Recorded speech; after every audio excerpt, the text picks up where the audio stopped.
Bonjour à tous, je suis ravi de vous retrouver pour ce nouveau point sur l'actualité des marchés financiers et notre gestion.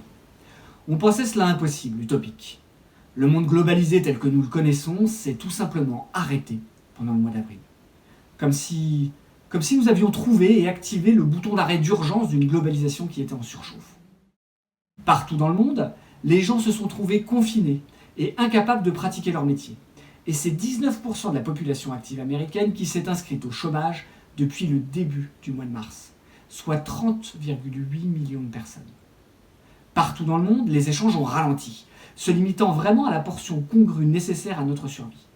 Les PMI s'inscrivent en zone de nette contraction de l'activité et la croissance du premier trimestre 2020 s'en est trouvée fortement perturbée. Moins 3,8% pour le PIB de la zone euro, moins 1,2% pour celui des US. Partout dans le monde, les bourses sont déliées pour lutter contre les effets désastreux de ce coup d'arrêt. 4 phases de soutien budgétaire ont été votées aux États-Unis, portant le déficit fédéral à plus de 4 000 milliards de dollars.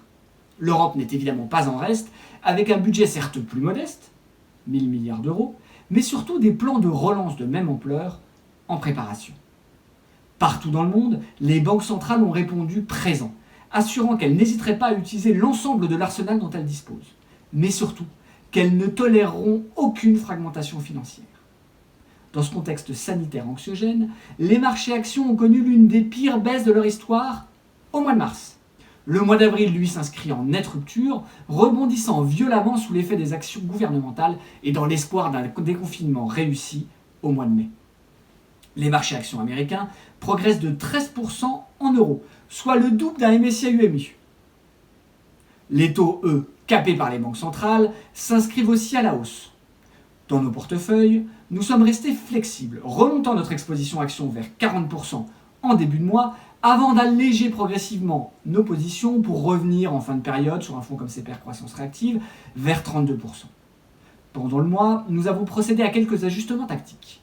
Nous avons renforcé notre exposition aux actions technologiques américaines, qui pour nous restent les mieux disposées à traverser cette période de confinement, et parallèlement, nous avons pris nos bénéfices sur les actions émergentes chinoises, qui risquent de souffrir, en tout cas dans les prochains mois, de la véritable chasse aux sorcières électorale menée par un Donald Trump en pleine forme. Nous avons aussi introduit des positions sur de la dette italienne et renforcé notre investissement en titres de crédit. Les deux classes d'actifs profitent des fortes déclarations des banques centrales. Entre le déconfinement et l'impact réel qu'aura eu cette période tourmentée sur l'économie, nous considérons qu'il n'est pas encore temps de remonter drastiquement notre exposition action. Donc nous resterons dans les prochaines semaines en tout cas, attentifs aux évolutions boursières et sanitaires et nous n'hésiterons pas à renforcer notre exposition si les conditions le permettent. Et bien voilà, j'en ai maintenant terminé pour ce point et je vous donne rendez-vous le mois prochain. Au revoir.